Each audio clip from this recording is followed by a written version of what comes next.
This is a victory lap stream, right? I don't know if that's really in my nature. So No? I don't. It's going to be more like a victory crawl. Oh, okay. Well, it is in my nature. I want to start off I know. first and I know. foremost by saying fuck counterpoints. That stupid fuck.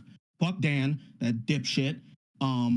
Fuck Destiny. Fuck the fans. Really, really, fuck the fans. I'm tired of these stupid ass fans. You know what the worst part about it is? No, The what? worst part about it is all these fucking assholes, right? Because they're so brainwashed. Oh, yeah, what Destiny did was bad. What Destiny did was bad. What do you want me to say? That's not enough. It's not enough. You knew for the past month and a half what happened. But before that, you should have known when Mr. Girl came out with his article. And now you're starting to pretend again. More pretending. Like the releasing of these DMs was just a mistake, just a oopsie, just a, hey man, everybody makes mistakes. No, it wasn't a mistake. He's a sick fucker. He's a liar. He's a hypocrite. He's a piece of shit. And you've known that, or at least you should have. It's so obvious. All the times during the Red Pill arc, well, I don't even like young bitches. The biggest problem with me and Melina's relationship is she's too young for me. Right. At 30 years old. I have a sister who's 19. The idea that somebody who's 30, I'm not even 30 yet. The idea that somebody who's 30, who claims to hate young bitches, is gonna show a sexually inexperienced, sheltered 19-year-old the ropes. Like, what kind of creepy, nasty bastard is? Just a liar. He just lies to you blatantly, but you still want to make it seem like it was a mistake. It wasn't a mistake. This is what he does. He's a fucking dirty, disgusting liar. I never got to say this, at least not as many times as I wanted to. Remember during the Lefty arc? All this to all the fans, because I've been here for a long time. I've been a Destiny fan since 2016, 2017. Remember during the Lefty arc?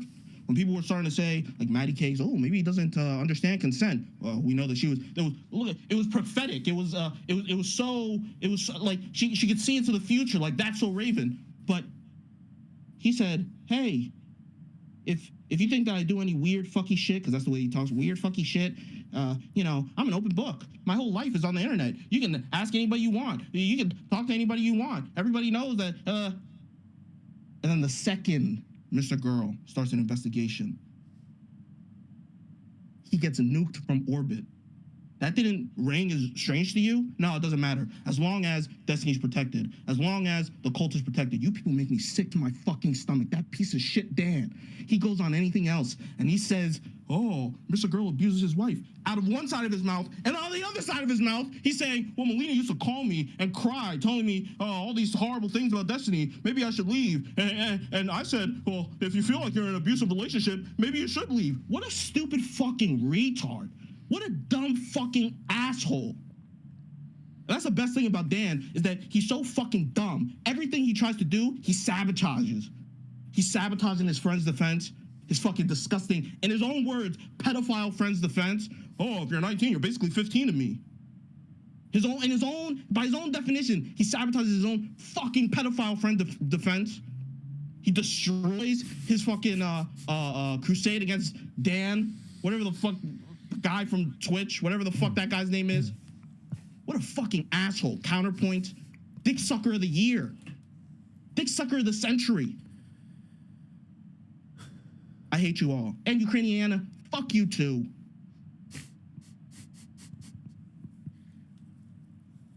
Like, it was a wild time. This is a wild time. Anybody who's still defending Destiny, you're a wild nigga. I ain't gonna lie to you. You're a wild ass nigga. But the last thing I want to say, this is a little awkward. Yeah, maybe. Okay. And it's public. Did you get emotional from my rant? Did I get emotional from your rant? Yeah. Is my camera not on or something? No, it is. So what are you asking me? Yes. Wow. You mean, was I coincidentally crying while you were ranting? I guess that was a dumb question. I mean, if you just want to make sure. Yeah, I was a little unsure at first, but why? I'm genuinely curious. I think I have trouble feeling, and this is going, given the public perception that I am a narcissistic, self-involved, main character syndrome psycho, this is going to probably rub some people the wrong way. I have trouble identifying myself as a victim or truly feeling outraged when I think I've been wronged. I feel that I have to force myself. I'm getting much better at it, but I feel I have to force myself to feel outrage when I think something bad is happening to me. And so I think hearing you voice outrage on my behalf and on other people's behalves, like this is why when I talk about myself being abused emotionally, or I talk about myself being harassed and was like absolutely horrendous, horrible harassment, I don't really cry. I don't really get that emotional talking about that.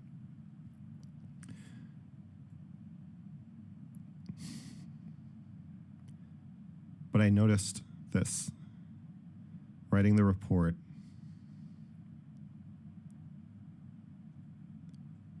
The section about Darius and his dog, and still every time I would think about the dog, I would just like start sobbing uncontrollably.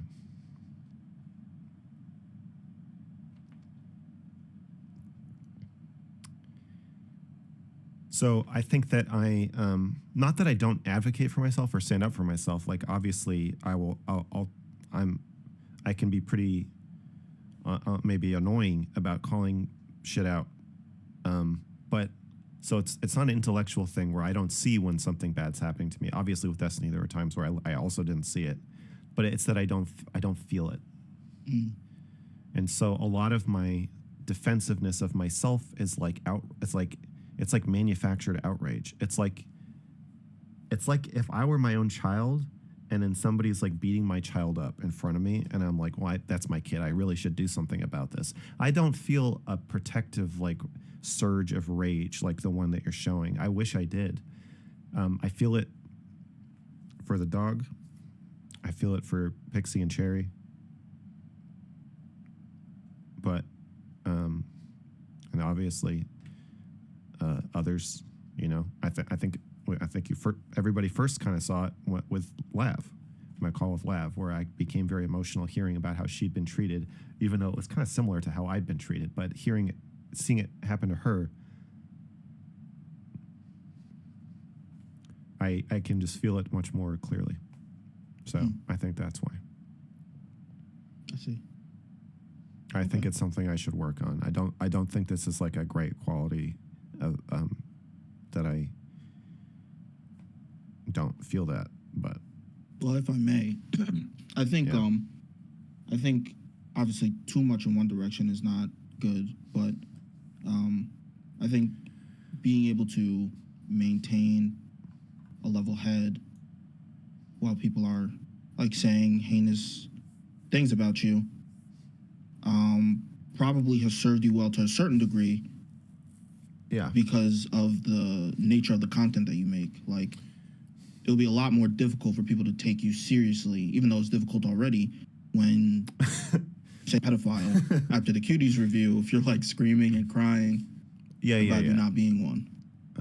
True. I think there's a benefit to it, but I would like to be able to, if I could regulate those emotions, but still feel them. When I talk about Pixie and Cherry, I am dysregulated. I cannot control my emotions, or I can control what I'm saying still, but I obviously can't like handle it.